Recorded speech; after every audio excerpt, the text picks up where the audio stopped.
Welcome to Healing the Tigress, a podcast of stories and conversations on Asian American Pacific Islander maternal mental health. We are your hosts, Peggy, a licensed clinical social worker, and Jasmine, a clinical pharmacist. Both of us are Taiwanese American mothers and survivors of postpartum depression and anxiety. We don't know about you, but we didn't grow up talking much about mental health in our families, and we want to change that now that we are mothers. Together, with our clinical backgrounds and passion on the subject, we want to create a safe space for the AAPI community to discuss perinatal mental health issues. And together, we want to break generational cycles in our own parenting journeys so that we can heal our inner tigress, a nod to the tiger moms before us. We're so happy you're tuning in here. Let's get started. Hello, everybody. I am super excited to introduce you to our next guest. And I'm really excited mostly because I've known her for so long. I actually can't remember how long. I think maybe either when she was in high school or when she was in junior high, even just really watching her go from being a kid to this really accomplished woman, mother. I'm so thrilled to share her journey with you. This is Tiffany Cheung. She is an Asian American entrepreneur known as the Business Activation Coach, a manifestation expert. She's a published author. She's also her own podcast host of the Social Reset podcast. She's been doing podcasts for like 2+ years, I think she said. So really light years ahead of us. We probably learn a thing or two from her. And she's deeply passionate about connecting women of color to their soul gifts, building a business that is rooted in sharing their magic. And Tiffany really cares deeply about helping her students break generational curses, which is so exciting because that's what Healing the Tigress is also trying to do. Also, she's passionate about alchemizing them into legacies of wealth, abundance, and magic. So, Tiffany, would you like to just go ahead and tell us about yourself? Tell us about your motherhood journey. Yeah. Well, first of all, thank you so much for having me on the podcast. So happy to be here. And yeah, 100%. Like Peggy said, we've known each other since I think I was in junior high actually, or it might even have been younger. But yeah, she's watched me evolve in a lot of different ways in the past several years, which has been really, really cool to have someone who's been there since very beginning. And then when I got pregnant and then after that and starting my business. So yeah, right now I'm a business owner. I am a single mom. There are so many aspects of, my life that feels very, very joyful and very convicted in a way that just has never been this way. And so it's been really beautiful. And I'm excited to share deeper about my story. I was a teen mom that really didn't have a grasp on who I was when I had my daughter. And it's been such an interesting and revealing and enlightening journey of not just being a mother and being someone who's such an integral part of my daughter's life, but also someone who's still growing up while raising a child. And we'll talk a lot more about that on this episode. But yeah, that I feel like encompasses who I am, and just even thinking back on a lot of how I used to think and how I used to behave, and a lot of what I experienced in early motherhood is a complete 180 to where I am now. So I'm really excited to share for the listeners who are either single parents or brand new moms or wherever you're at in your journey, that this is what it could look like on not the other side, because that feels like it's so black and white, but it's like there is a progression, there is a journey, there is a state of being that feels so much more joyful and expansive than maybe it feels in the beginning. Yeah. And I actually remember meeting up with you for lunch, I think, when you were newly pregnant. I don't know, newly pregnant. Or maybe you were pretty far along, but I remember, and even just that image of who you were when we met up for lunch, I feel like it was like a different energy. Like there was like it was like this girl like experiencing this completely new scary thing. And I don't think I got to see you after, right? So like I would love to just kind of walk us through like what was going on in your mind, like, getting pregnant at 19 and being a very different person, being in a different place, even just within your family structure as well, and that whole part. Yeah. So I was in an on and off relationship with my daughter's dad. We were in high school, and it was we were in high school when we met, and then it was just very emotionally tumultuous. It was an abusive relationship. We were both very codependent. We were both very immature in a lot of ways. We just didn't understand what love and healthy relationships looked like, and we had so many very unhealthy behaviors that we just didn't know how to navigate. And so when I'd gotten pregnant, we weren't even actually together. And I just remember like that was the time where I had just finished my freshman year in college, and to experience like um this whole new season of my life, and everything just kind of got flipped on its head. I remember thinking about like, what are my choices after I found out that I was pregnant? Like, what do I want to do? I was definitely considering getting an abortion. And I remember sitting in the doctor's office because by the time I had found out, I was in the second trimester already. Just like didn't know I was pregnant, didn't really have any symptoms, right? Had really irregular period. Um, so I was sitting in the doctor's office, and it was far along enough to where I could get the ultrasound and see the picture. And so by the time I was sitting there and had that, I just had this like moment where I felt like, oh, I'm meant to have this baby. Like it's just a decision. I'm making this decision, and this is what I'm doing. And it was so clear. It was so Was sure. it after you saw the ultrasound? Yeah.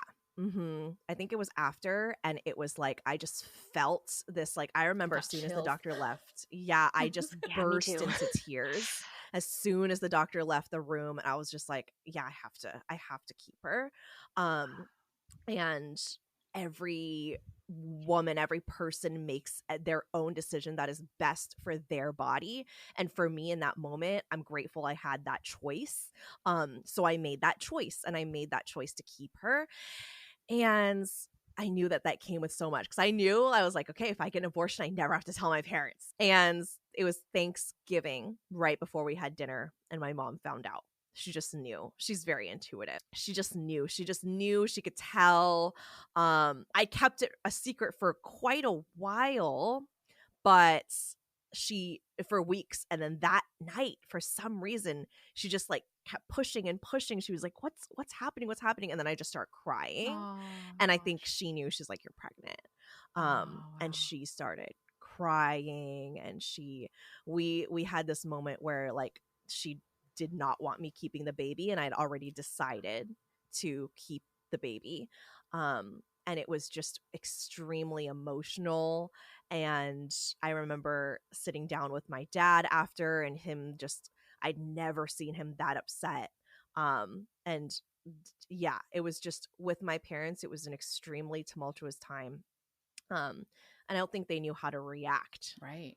Yeah. And give us a little background on your parent, like your cultural upbringing, who your parents are, and how Yeah. that plays into like just even their reaction. Because I think most parents, right, would be pretty shocked when your teen daughter, is pregnant. But I Yeah. think there's that extra layer of just a lot of the cultural pieces there.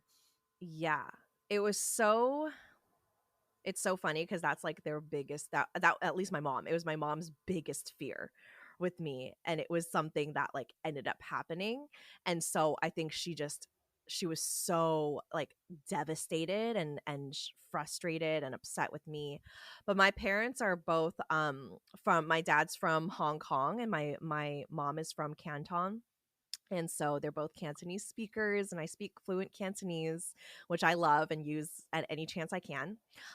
My dad immigrated to college first, and my mom also immigrated to the States for college. They met actually going to San Jose State, and they met up there, and they fell in love, and then they had me and my sister, and we had a very, I wouldn't say it was completely traditional Chinese necessarily, because we were here in America. There was a lot of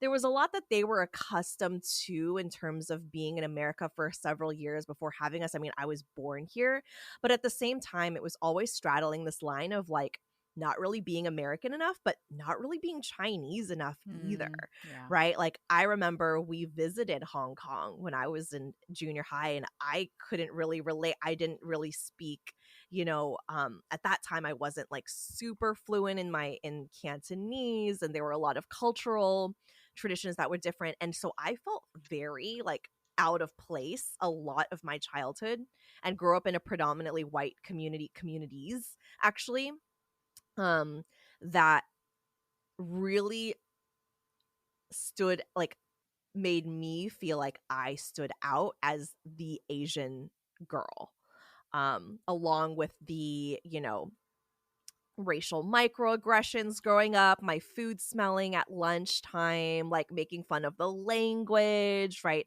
Expectations, stereotypes, things like that growing up.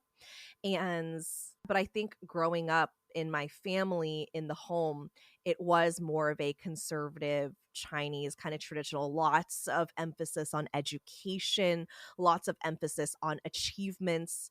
And it was just not even a question whether or not I wanted to go to college. It was, this is your path.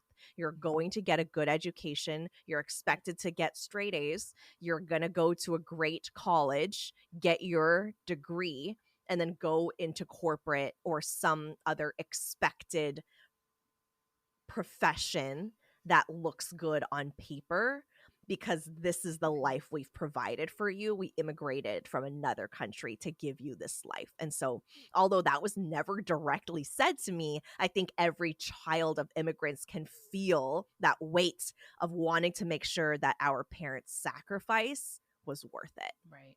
So I wonder if also like here's this plan that they had, this grand plan that they unspoken plan they have for Tiffany. Bam, Thanksgiving, she's got a baby, right? And immediately they're like, how is this going to change your future? And what kind of conversations did they have about that? Because I'm sure the first thing they think about is like, you were still in college at that time, right? I was. Yeah. Who's going to raise the baby? right? Are you going to Like, finish classes? All this stuff, right? right. Yes. So the first thing that comes to mind is IHOP. I have these vivid recollection memories of sitting at IHOP with my daughter's dad. His name is James. We co-parent her now. We have a much healthier relationship now than we had back then. But so it would be me, it would be James. We were together at that point, and it would be my mom and dad sitting across from me and him at IHOP, because it was the closest restaurant that was open at night that we can go to and talk. And my dad would look at him and be like, so what is your financial plan? How are you going to take care of them? And he is 20 or 21 at that time. I was 19, so he was 21. And he's like, he's like, okay, well, I'm working at, God, where was he working at this time? I think he was still working for like some, he had like a contractor job that would help like build like, certain, like almost like construction, things like that. He was doing something, and he was like, okay, well, this is my plan. He was also still in school. I was still in college. And so he's like, I'm going to continue going to school. And he's like, yeah, but how are you going to provide? A baby is a lot to take care of. You guys don't understand. You guys are kids, right? And we are kids. And yet at the same time, we're trying to like figure out, okay, how can we make this work? Right. And so I think I couldn't even have imagined what was going through their heads at that time of like even trying to navigate these conversations. I mean, I was 19. But what we decided was, we came to a decision that it wouldn't make sense for me to live in their house anymore, which they came to that decision. And it was also, now that I've spoken to my mom about it years later, apparently they had some conversations with James about how like if we weren't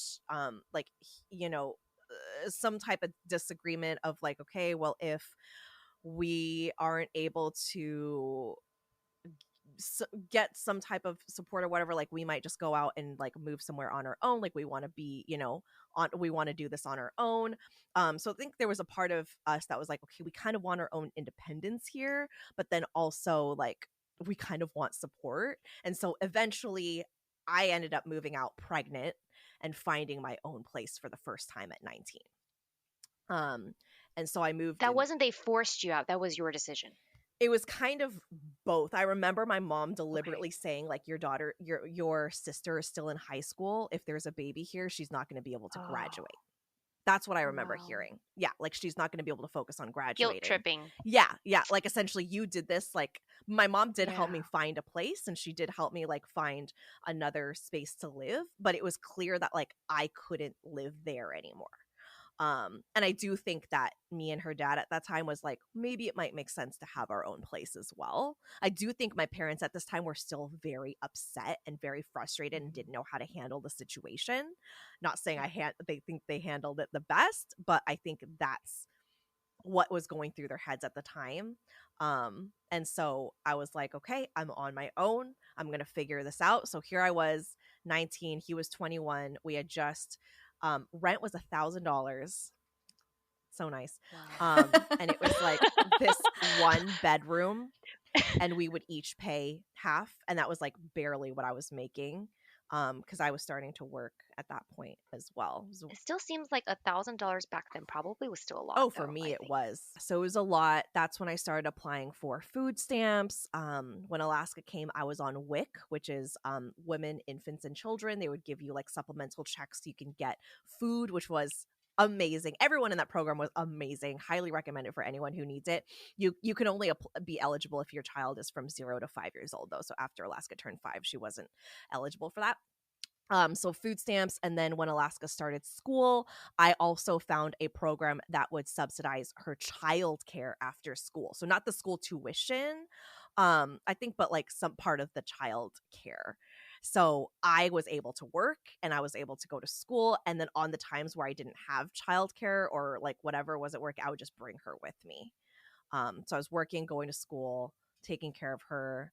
Yeah, and that was my life back then, and it was really challenging around that time also because yeah, her dad just wasn't in a space where I was also breastfeeding. I breastfed for 2 years, and Oh my so she gosh. relied on me so much in a way that I didn't know if her dad felt like he could actually like step up and be there and be present. I felt very, very alone, and our relationship just started to get more emotionally tumultuous and unhealthy until I got to a point where I decided I had to go leave and find my own place with just me and her.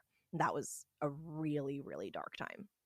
Now, I imagine, this is all new to you. You're still not a full-fledged adult because I really think we're not full-fledged adults. So we're probably, what would we say, 25? That's when your brain is what emotionally and cognitively like mature. Your frontal cortex is not fully developed. Yeah. There you go, Yeah. right? Using proper scientific terms. But um, during that time, like with all of these struggles and stuff, did you ever feel like you had like any mood disorders or struggles? Because I just feel like hearing your story, like it sounded so much harder than mine, and I had such severe postpartum depression. And I just like I'm just hearing you now, like feeling so much for you going through that time. Thank you. I had no idea. I honestly just felt like everything was against me. I didn't want to be alive. I didn't want to do anything. Mm, I didn't even want to take care of her. Like I had her. mm. I remember in the beginning, I did not want to do. I was like, what did I do? I had this moment where I was like, oh, I made the worst decision. Like, can I go back? What can I do? And I was contemplating. I was like, okay, what can I do? How can I get out of this? And I was like, oh my God, there's something wrong with me. Like, I'm the worst mother ever. I made the worst decision. My life is over. I remember that's what my mom said when she found it. She was like, you can't have this baby because your life's going to be over. Your life will be completely over if you choose to have this baby. And I was like, she's And right. you internalize. Yeah, You internalize that. 100%. I Yeah. was like, my life is over. It's like, Yeah. what can I do? I'm trapped. I'm stuck. Now I have to be in this abusive relationship with someone that doesn't even respect me. And I'm like, we would be like, literally would be like, he would come home, something would set him off. We'd get into this huge argument. One time the cops were called.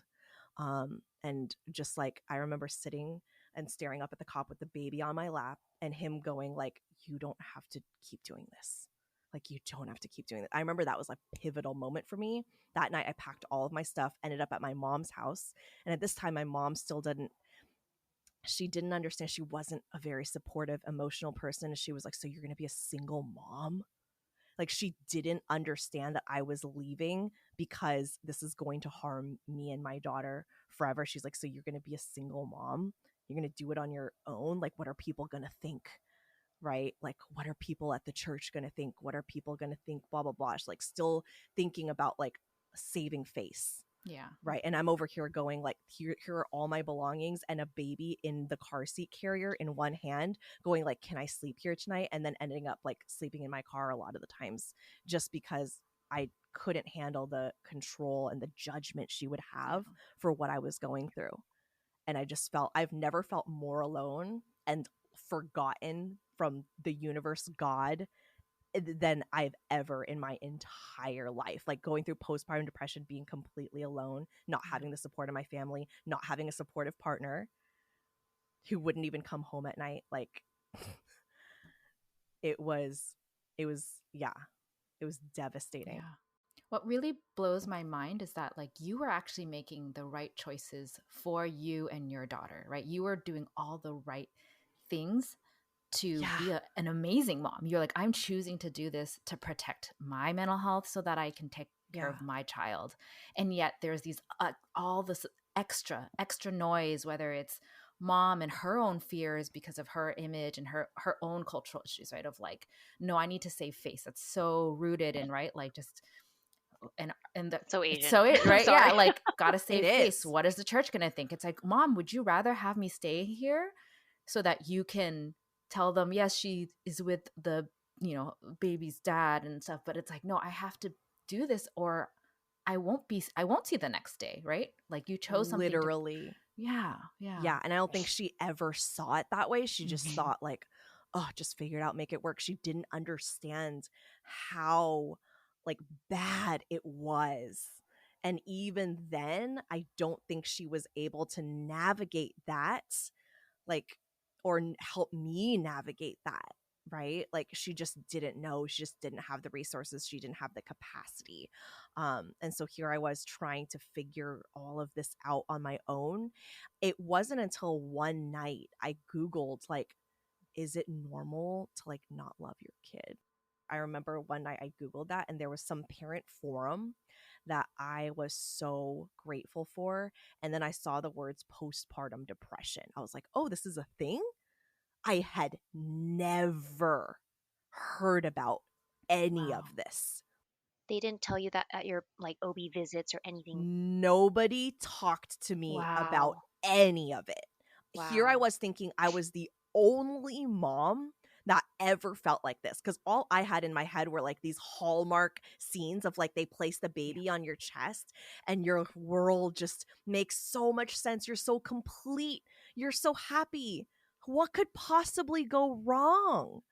And here I was, like, literally at the lowest point in my life, feeling like, oh, there's something wrong with me. I made the worst decision, and here I am suffering the consequences, and it's like it's all going downhill until I found that online, and I was like, I think I need help. Wow. I think there's something super powerful about being able to name what you were feeling, because I wonder, right, like, whole reason why we want to share these stories is there could be other moms out there being like, I feel exactly like that.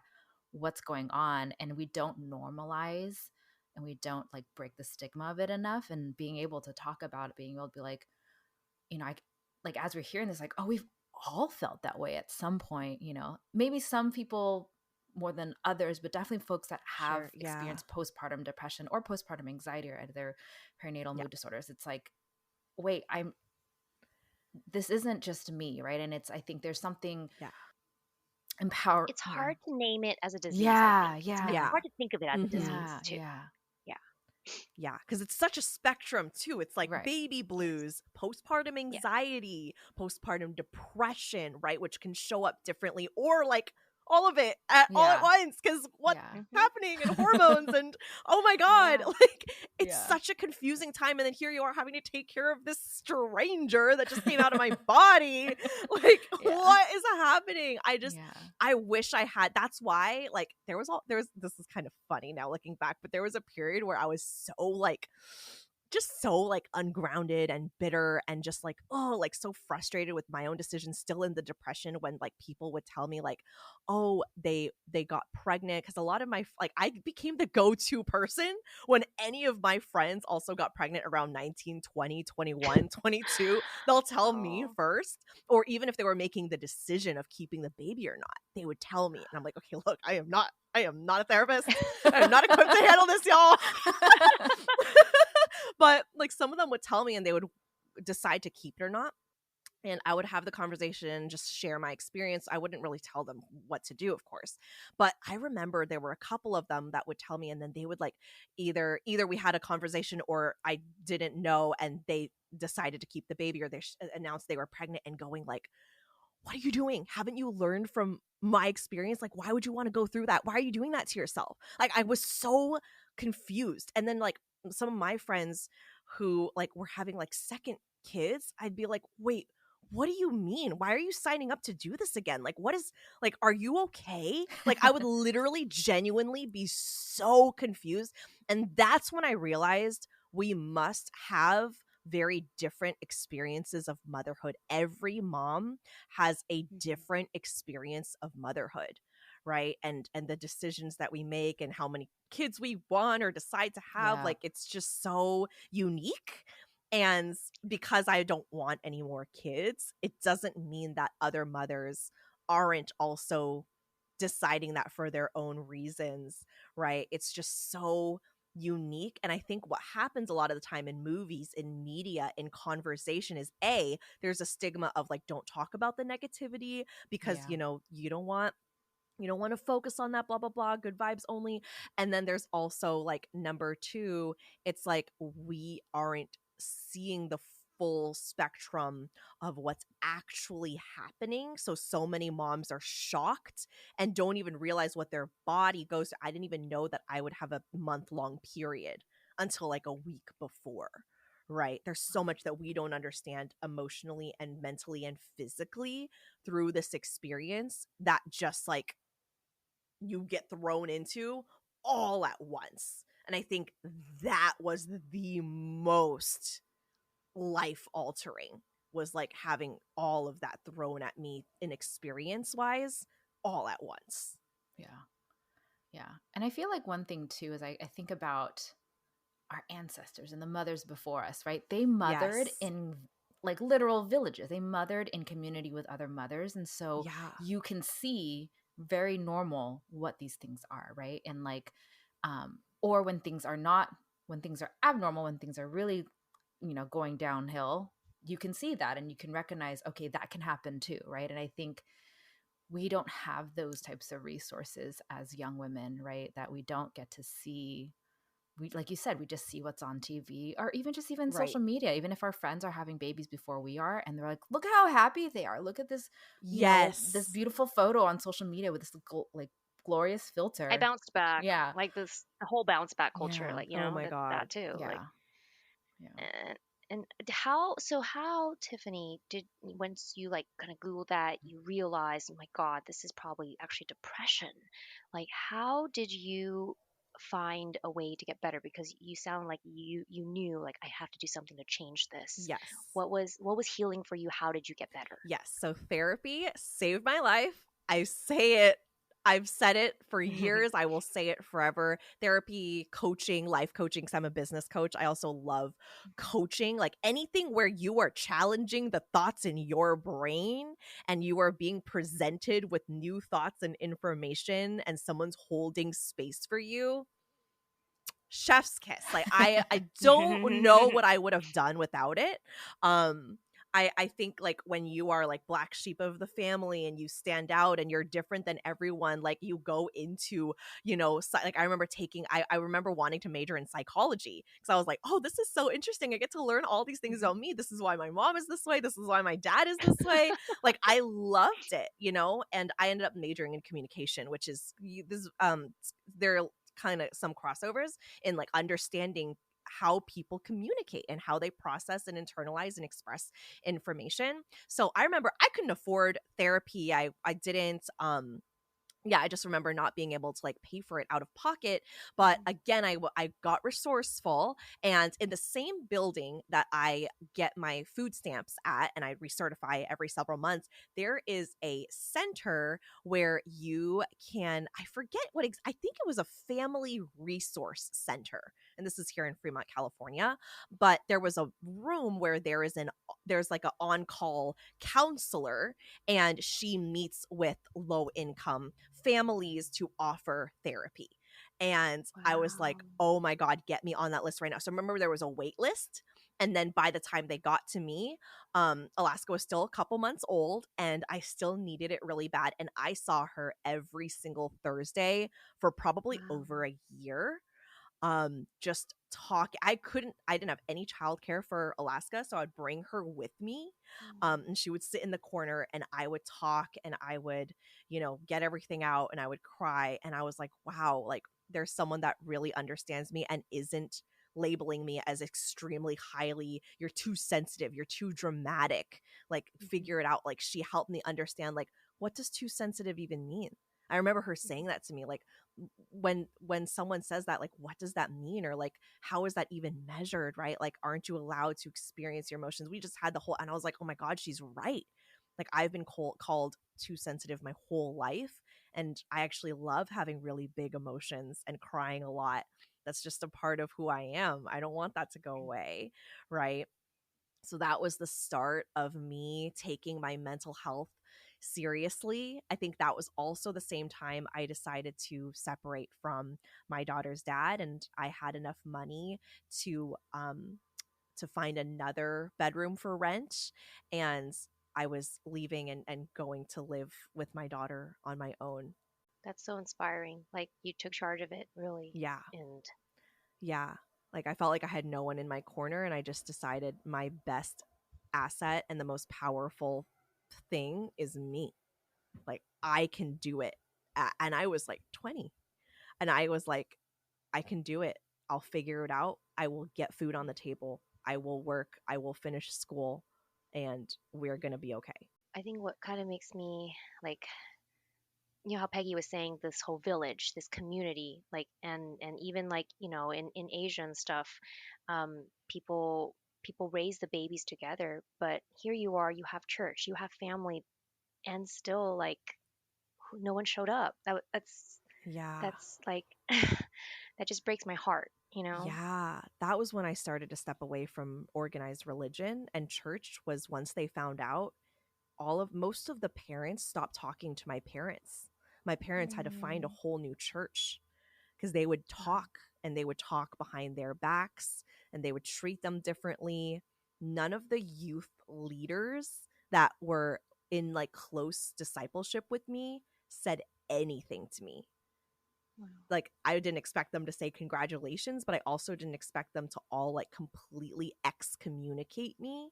Right. Like complete, like they would go and meet up and have dinners and reunions or whatever, and like I would never be invited to them. Like no one would reach out and talk to me outside of that. I think I had like two girls that I grew up with from the church that I told and came to like my baby showers and things like that, but outside of that, like there was nobody, and I felt so alone. I did end up finding other communities where I did feel welcome and where I could bring myself to, and that I'm very grateful for. But you kind of want that from the people you grew up with and that know you. So that was also really Was your church challenging. Asian? Sorry, just as a background. Was there a lot of Asian people at your They church were as well? all Asian. Okay, okay. They were all Wow. Asian. Yeah. Wow. Yeah, it's that like it's that concept of like, well, this is how you're supposed to live your life. If you're doing something outside of that, what are you doing? Like, let's make sure our Mhm. kids don't associate with that. Yeah. It's Right? almost like, Type of is this energy. contagious? Is this kind of behavior contagious? Is she going to be a bad influence? It's so interesting Influence. because I think both church and Asian culture have a lot of save face type of things, don't talk about Yes. type of things, right? It's a Yep. lot of a image, right? Whether it's Yeah. look at me, I am, the good Christian, or look at me, I'm the good Asian daughter, and to put those things on top of each other. Mhm. And yet, what I think I want to really dig into some more now too is now the other, I know we didn't say the other side is not so black and Yeah. white, but there's a pivotal Yeah. moment. You went to Course. therapy, and then I mean, kind of made it sound like, and then I got another place. I can pay for that. What? How did you do that? How did you go from like trying to get the food stamps, trying to get that to like you are running a huge business now. You have like I don't know how many thousands of followers now. Like, how did you go from like Yeah. holding your baby in front of a cop to where you are today? Yeah, Yeah, Yeah. it's amazing. And I bet those your church friends now would be like, "Oh, I'd love to be her friend again." Like it's just Yeah.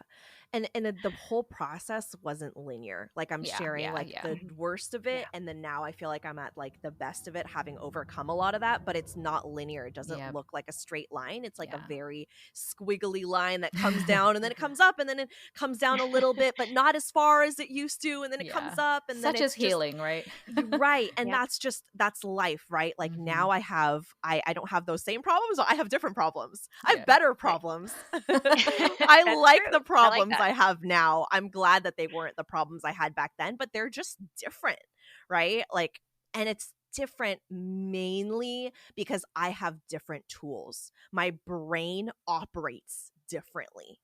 Like, I am able to navigate so much because of the person I've become, the embodiment of this person, like standing in front of you today, has so much confidence and sureness and unapologetic energy around who I am that I've never had in the past. Right. And it came through like navigating all those situations mainly alone, in figuring out this is who I am. I'm a person who's always going to make it work. Even if there's nobody in my corner, I will figure it out. I will always figure it out. And so I think through therapy and dealing with lots of not just postpartum depression, but lots of wounds from my parents and my upbringing and my emotions and codependency in relationships and emotional intelligence and learning how to navigate my emotions and realizing that they aren't bad, communication, right? There were so many things that I had just not known about growing up, and therapy kind of opened me to all of that. So I ended up not seeing the therapist there anymore, but I was able to meet with another one that I would pay out of pocket, and she had like a sliding scale, and she was recommended through like the school that I ended up graduating from. So I started meeting with her in person, which was really great, and we navigated different things. Around this time, I was working a couple of side hustles. So I wasn't making lots of money, but I was making just enough to get by and still like pretty stressed about money. Alaska started going to school. And I started feeling like, okay, I have more independence. Like her dad and I are starting to co-parent, and starting to build that relationship up. And he has a more stable job now. So I just kept working at like, and my short-term goals at that point were just like, how can I create stability and how can I give her a routine that we can rely on? Right. So my goal was like, get my degree and go work in corporate. And at that time, I was working as a marketing manager for a small business locally. And then I started working for a tech startup as their marketing and communications manager. So that's what I was doing up until 2020. And yeah, there were still like I was kind of out of the worst of it, but there was still a lot of overwhelm. I wouldn't necessarily call it depression as much anymore, even though that was like here and there. It was more like this sense of like overwhelm of like, I have to do it all. Now I'm working these multiple jobs. I'm going to school. My day would be like wake up, send my daughter to school, go to work for a couple hours, immediately from work, go to school, take one or two classes, sit in rush hour, rush back to get my daughter, come home, fix up dinner, and try to play with her. But I'd be so overwhelmed by that time. Put her to bed, study for finals or homework, or get some more work done, do the same thing the next day. So it was like I was out of the depression. I was making some money, but it was just like so much. There was like so many things I needed to do. And I felt like if I was sick or if I couldn't make it to one of those things, like all the Jenga blocks would fall on the floor. Yeah. Like you're on this like autopilot, but then one wrong Yes. move, you're like, my autopilot's not going to work. Yeah. Yes. Mm-hmm. And this is around the time when Alaska started her regular tantrums, right? Like she's also extremely emotional and sensitive, just like me. She's very much like me. Her emotions work a lot in that same way. Of course, she expresses it different because she's a child, so it's very like, Wah! Yeah. And I'm like, oh, and I'm like, I take it, right?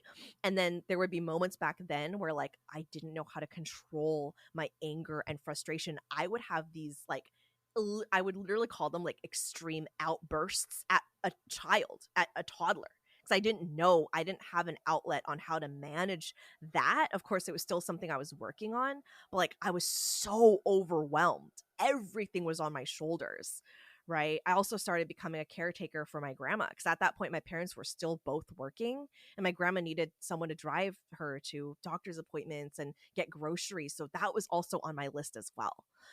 On top of trying to figure out how to take care of myself, which was never taught to me growing up. It was always like, take care of everyone else, right? And so, yeah, that's what I mean by like, it's not linear. It was some of the problems weren't much issues anymore. I loved my daughter and I knew I could take care of her. And we had actually a really fun relationship at that age for the most part.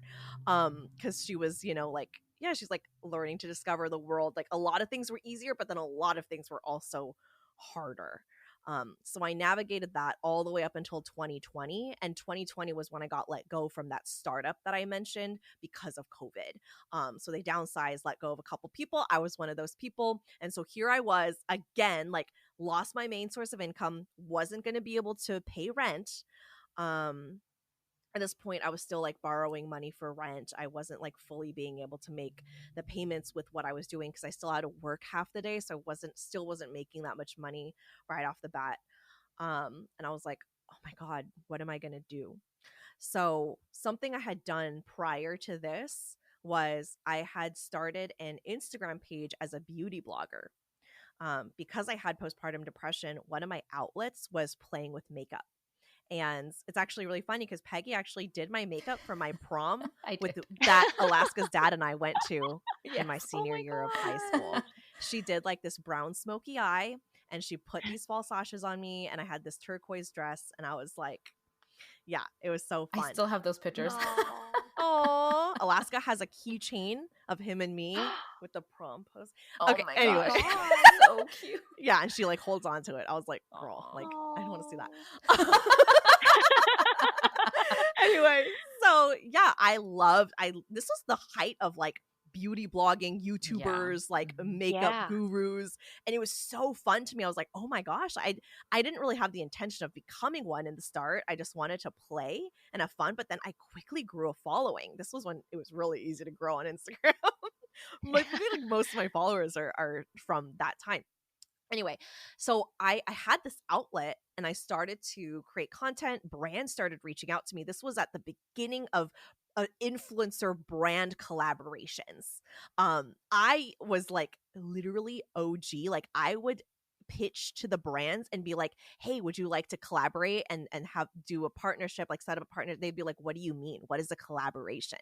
And I would explain to them, here's what I can offer you and here's what you would send me. And I wouldn't even ask for payment for a lot of the times. And then we would have like an exchange and I would post for them, right? This was like the beginning of it. So I've always had like some like a very big self-starter entrepreneurship mindset. And I already had that by the time I lost my job.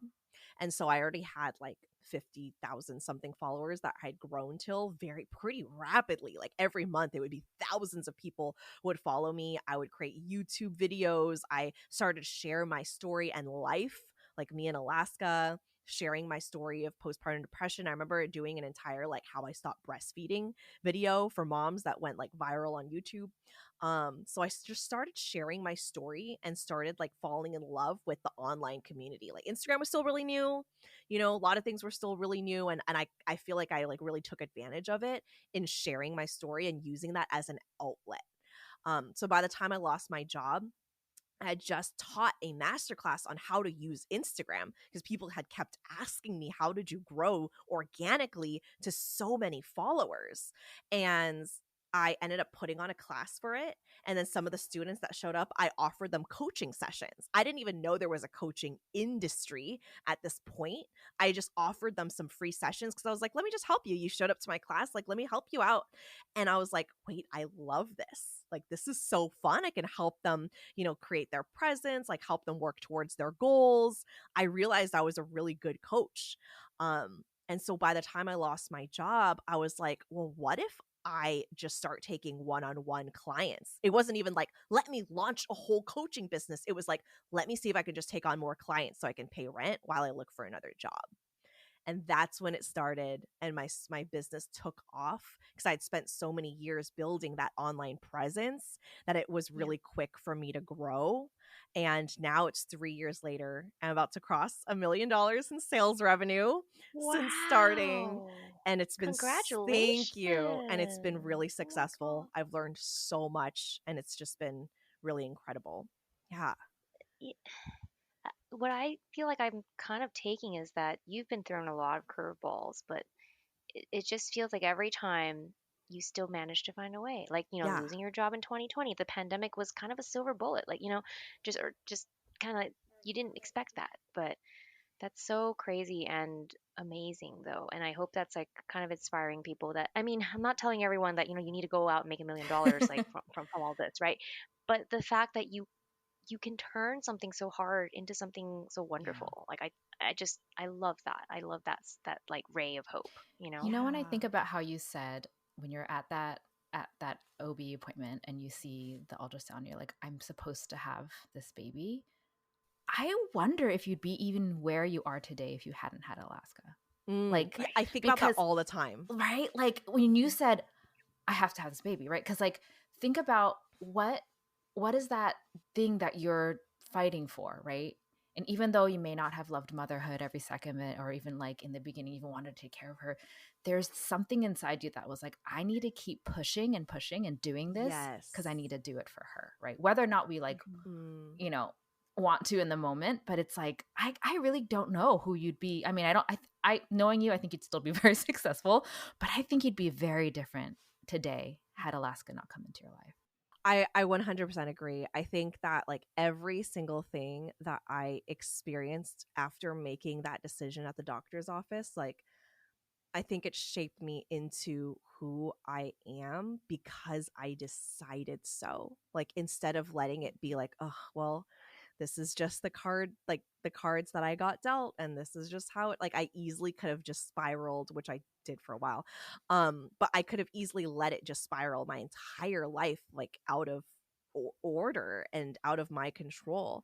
Instead, I let it be the reason that I had to make things work, that I Yeah. had to Yeah. figure things out. Yeah. Right. And I think that's the main thing that it comes down to, is that we always have a choice. I think Yeah. that's a really big thing I'd love to share with anyone listening is I never felt like I had a choice. I was just like, the universe is out to get me. Everything is like, just like God is mad at me, whatever. I used to think that all the time until I decided, like, no, I have the power. Like, I'm God, right? Like, literally, like, we're all God. Like, why are we giving so much control? And not even control, we're giving so much of our power away to all these circumstances in our life when we get to decide who we become through it. I remember the first time I heard the phrase, life is happening for you, not to you. I was like, ugh, what do you mean? You don't know my story. Like, you don't know what I've been through. How can you say that ignorant thing? And then I was like, oh. Oh, like there was a moment where I kept thinking about that phrase. I was like, how could someone say that? Like, oh my God, like why would someone say that they don't understand? Like they just have so much privilege. They're white. Like Now, is your relationship with your parents better now? oh yeah. Yeah, it's Okay. taken like a complete 180. It's taken a long time. I think it's still something that we work at 100%, but it's a lot better than it was back then. I I remember in the hospital after I'd given birth to Alaska, after my mom had said, all those things about like the decisions I was making and warning me, and she was holding Alaska and she was looking at her. She wasn't even looking at me. She was looking at her and going like, okay, maybe we can forget about, all the things that I had said before. Like we can just kind of put that in the past. And I was like, Yeah. I was like, Well, oh my God. She like was staring at this bit. And like ever since then, she's oh, just been in love with Alaska. Like anytime like oh. she gets to spend time with her, like her voice changes. She's never said like I love you to me growing up, and she'll randomly just be like, Alaska, I love you. And Alaska will be like, love you too, Nana. Like it's just so funny how she's like stepped into being a grandma, and how that changed and opened her heart so deeply in a way where I like we'll talk about it now and she'll just be like, well, yeah, everything happens for a reason, and now we have Alaska. And I'm like, oh my God, do you hear yourself? Like, You're like, do you remember what you said to me? right, my goodness. So it's been like they've been amazing grandparents to Alaska. They've helped support in so many ways, where like there's a lot I don't think I would have done without their love and support. But it's also been a lot of really hard conversations of like, hey, this is where I was hurt, and even allowing my parents to share how they were hurt, or they were upset, or whatnot, through the situation. And I think it's honestly because we've both allowed it, and we've allowed it to open our line of communication and our strength in our relationship in a lot of ways that I don't think would have gotten to this point without everything we went through. It's like I feel like becoming a parent, there's a lot of reparenting we do for ourselves. And when you described what your mom was, her reaction after Alaska was born, I'm like, she's going through her own reparenting too, right? Like she's Yes. like learning her own pieces as a grandmother. And even though she's 100%. been a mom, she's done it twice now, like now it's so different for her as well. And there's just a lot of growing and learning for her. And we kind of get to watch our parents do that, Yeah, that's been a really interesting aspect of it, because growing up, she was just such a strict, like she used to like defend tiger moms a lot, I was gonna say, is she a tiger mom? I think for a while she definitely was. She would like, I remember there was this like article that made like a front page of like tiger mom something something, and it was like this Asian mom, and she like put the paper in front of me and was like, this is how like children are supposed to be raised, or whatever she said. I remember her like telling me, if you don't get this score on the SATs, you're gonna end up homeless. Do you want to end up homeless? Like it would be like, these are the only ways I could ever be successful. It's always just like the black and white message, right? Like it's either this way or that way. So when you got something very gray, Yeah, it's like, how can That's a good point, Mhm. Peggy. I really feel like a lot of Asian upbringing, it is a lot of kind of black and white. Right. Like they want it to be a certain way or not. And it's hard for them to live in the In the gray, gray. which I think is so much of our humanity kind of exists there, Yeah. though. Like you really can't paint a black or white picture. And, Tiffany saying how, like, you're saying your daughter has big emotions just like you. And so you get a chance to parent her kind of in the way that maybe you weren't able to yes, be parented, which is so cool. Like you get that, you get to redo it almost. And and your parents get another chance too, I think, as grandparents. So 100%. And that's been it a all comes full circle. really big bulk of the conversation, because it's not just like, oh, they're cool with me parenting. What they have a lot of thoughts about, like, no, she needs to do this. And like Yeah. my mom helps with childcare sometimes. I don't need as much these days, but she'll still kind of jump in if like me and her dad are because we're both pretty busy people. We're both like working. She'll like, I could see how she jumps in and she will try to parent Alaska based on how she wants, and I have to have lots of conversations and be like, I don't do things that way, right? And there's a lot of autonomy that I give Alaska in like how she wants to dress, how she even wants to speak, right? Like I there aren't like good or bad things. I don't really use those terminologies when I raise her. She knows 100% how to manifest. She knows how to manifest her reality. She knows how to express her emotions and that they are all okay. She speaks up in the classroom, and she knows that like she doesn't have to follow anything that doesn't feel good in her intuition. Like she knows how to listen to her body, and she knows it's wrong if a teacher says like you've gone to the bathroom too many times or whatever. Like she knows that, and so I can't control every one of her circumstances and environments, but I can give her the tools to always know when something's not feeling right and to listen to her body always whenever she's making decisions. And we've had lots of conversations about that, which is something I don't feel like I had growing up, or had that ability to know even how to do that, or that all of my emotions are valid, right? Like that was just not something that I had growing up in an Asian household. Um, and I feel like I'm able to give that to her. So in a way, parenting her now is like healing my inner child Yeah. while I'm raising my own child. It gives me chills. I know I've heard your story before and I've like known you for so long, but hearing it again, I just feel so inspired and like and in awe. And I'm really glad that you've been able to share the story with our listeners. And I think especially I hope it's reaching like another single mom out there, or another mom who's in like an off and on relationship hope and is so. like, Yeah. and I think especially within the Asian American Pacific Islander community, there is a lot of stigma with teen pregnancies. There's a lot of stigma with the single parenting, but to be like, look, there is a gray. It's not gloom and doom every time, right? Like you Right. can reach your goals, you can set new goals, and you can, do this with or without a community, or with a new community, right? And Right. I think that we need to hear these stories more, and I think and breaking down those walls, because I think, and I think also in your story too, just not just like the Asian community, but the Asian church community, a lot of just silence, right? And like the more that we're able to name things, the more we're able to talk about things, the more we're able to like get through it, right? So this just the part where you were like looked up postpartum depression, was like, what, right? Like I think, I don't know, that there's just so much power in like giving something a name and not like silencing it, right? What is kind of one big thing you'd really want someone that is maybe currently in where you were back then, what's like the one big takeaway you want to give them? I feel like the biggest thing is just knowing that you can control your reality.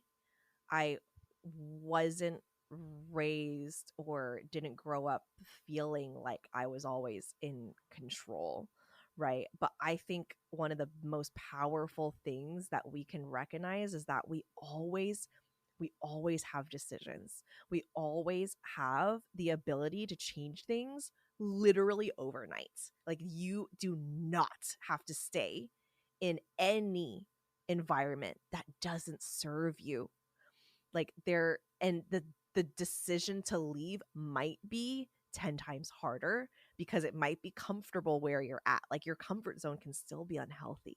My comfort zone was unhealthy back then. Like I felt comfortable in it because it was what I was used to, right? But it was still the most toxic thing for me.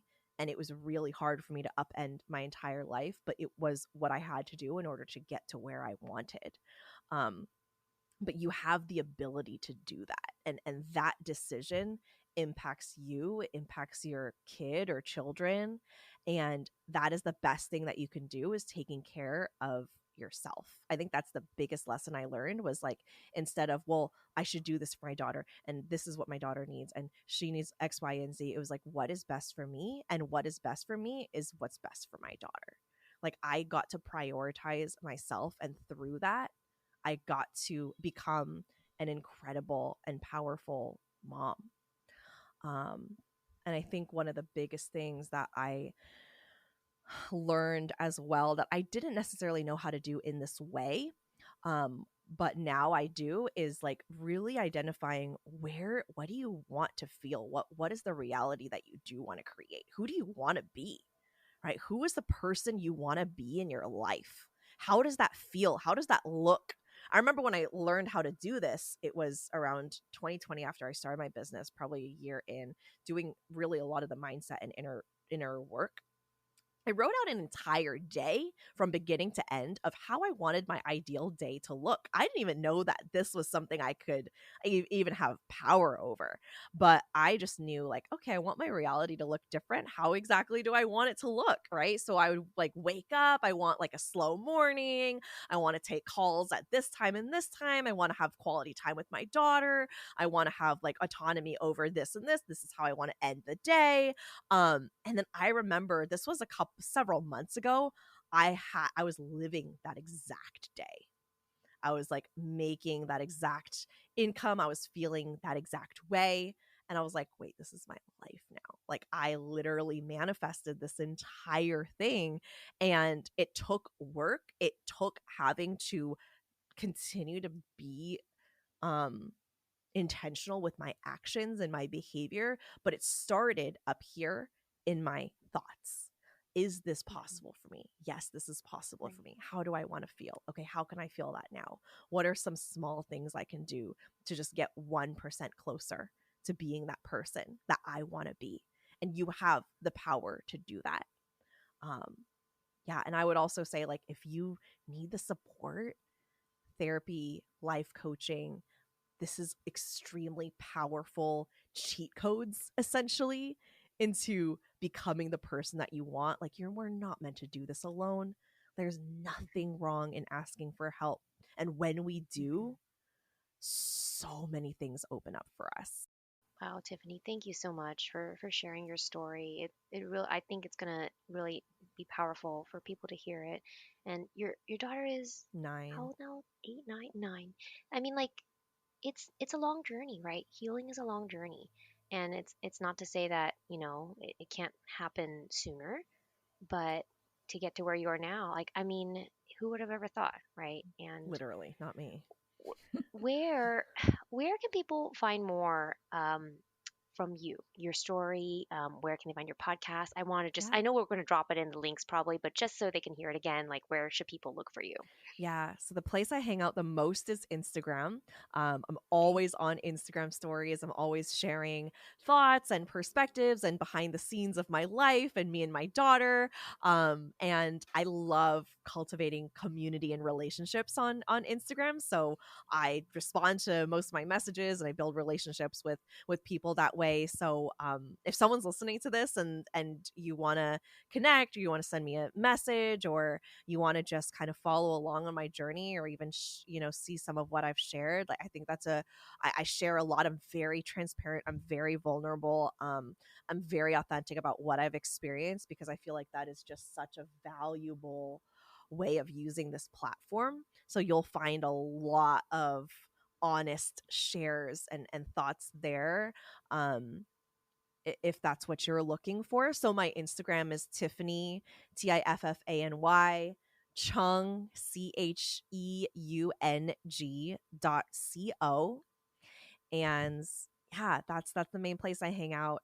If you're looking for more of my story and mindset content, business content, manifestation, making sales, marketing, that's a lot of what I talk about on my podcast, which is the Social Reset Podcast. So if you just search Social Reset Podcast on Apple, Spotify, Stitcher, anywhere, it should show up for you. Awesome. Thank you so much again for being here today. I don't know if Peggy, you want to wrap up any words or I think we usually like to close with a what are we going to do for our mental health this week. Love I that. Real quick. yeah, Tiff, go ahead because I realize I have no idea right now, so I'm gonna need to think.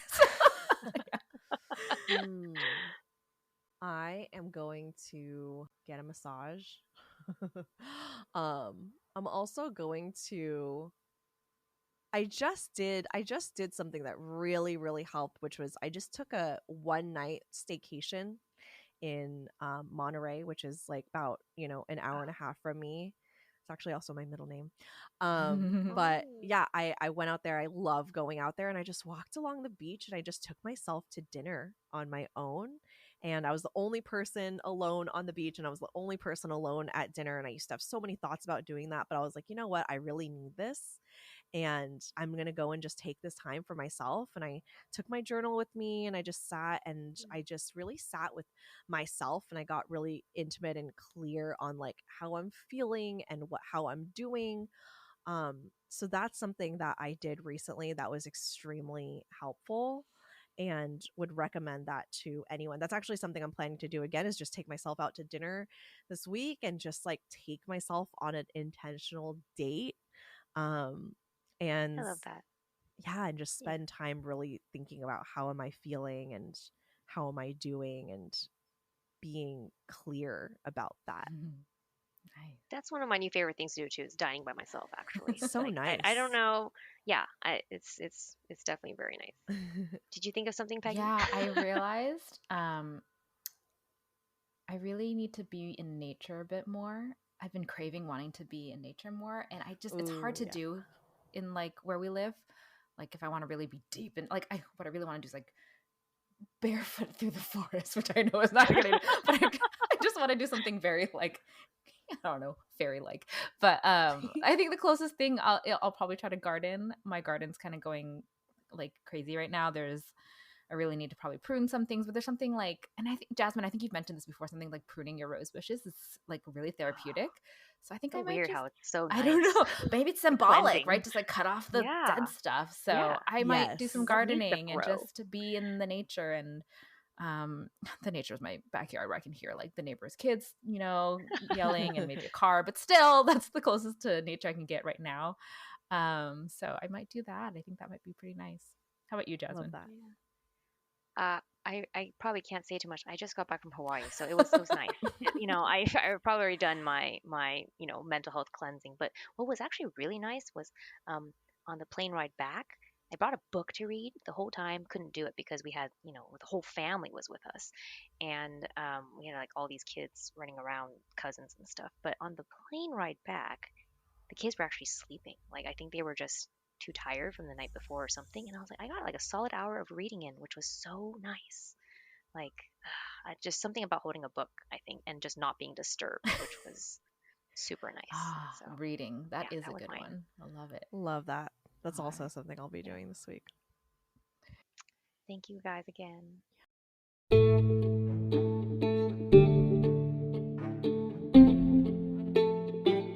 We hope you have enjoyed Healing the Tigress and our conversations on maternal mental health in the Asian American Pacific Islander community. Please follow our show and our Instagram page to catch our latest episodes. We have so many fantastic guests and deep topics that we are so excited to cover soon. If you enjoyed this episode or would like to support us more, we would love it if you left us a review and shared this podcast with a friend to spread the word. Check out the show notes for more links. Thanks for joining us today, and we hope these conversations will help our AAPI mothers heal their inner tigress and honor their mental health as they deserve to. See you next time.